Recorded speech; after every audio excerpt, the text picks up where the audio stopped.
এই যে মশলাটা দিয়ে সব রকম মশলা দিয়ে ভালো করে কষতে হয়। সবাই বলে কি না মোচাটা কালো হয়, সিদ্ধ করে অনেকে জল ফেলে দেয়। আমি অনেক বাড়িতে রান্না করি তো দেখি সিদ্ধ করে জল বের করে দেয়।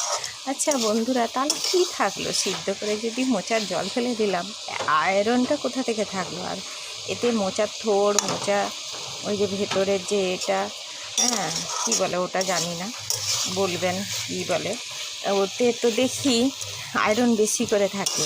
আর কলার ভোঁড়াতে তো তাতে থাকে। তাই মশলা এই যে দিয়ে জিরা গুঁড়ো, আদা গুঁড়ো, আদা বাটা, জিরা বাটা আর একটু লঙ্কা বাটা আরও দিয়ে করছি। তারপরে একটু গরম মশলা ঘি দিয়ে নামাবো।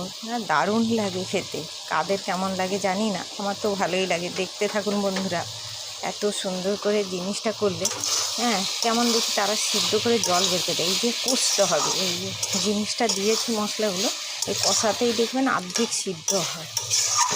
তাই দেখতে থাকুন বন্ধুরা। আমি জল দিলাম, জল দেওয়ার পরে দেখুন কালো হয়েছে, কালারটা দেখুন তো কত সুন্দর কালার আসবে। বলে কিনা সিদ্ধ করে জল বের করে দেয়। নানামতি নানা খাবার, এক এক লোকেদের রান্না ফ্যাশন দেখলে পাগল হয়ে যাই আমি। একবার একটু জল দিলাম, এরপরে এটা সিদ্ধ হবে আর ছলছলে তরকারিটা থাকবে। কত সুন্দর লাগবে দেখুন, কালারটা কত সুন্দর এলো দেখুন। টমেটো মারও আমি সব দিয়েছি মোচার তরকারিতে। আপনারা কেমনভাবে করেন আমাকে কমেন্ট করে জানাবেন আর শেয়ার করবেন বন্ধুরা। আমি তো এইভাবে করলাম মোচার তরকারিটা। এবার ফুট দিলে হয়ে যাবে। আর একটু ঘি দিব আর একটু গরম মশলা দেব নামানোর সময়, তাহলে কত সুন্দর লাগবে, দারুণ লাগবে। তাই সাথী পাহাড়ের রান্নাঘর